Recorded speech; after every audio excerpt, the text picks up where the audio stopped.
So, what's up guys? Gusto nyo rin ba magkaroon ng ringtone kagaya nito?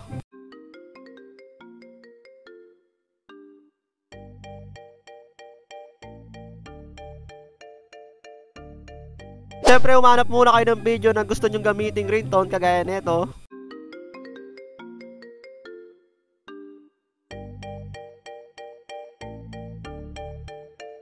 Una, punta muna kayo sa Play Store nyo, tapos search nyo lang itong BA Video to MP3 Converter. Tapos kung ano yung unang ilalabas dyan, i-download nyo yun kasi gagamitin natin yun.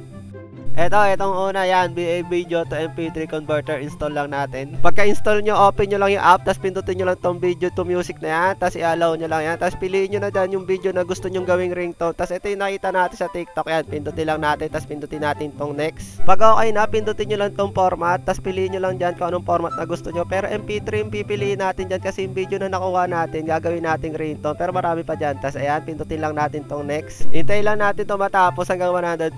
Ayan na, malapit na. At ayan na, tapos na, ayan na. Yung video natin, na-convert na natin to MP3.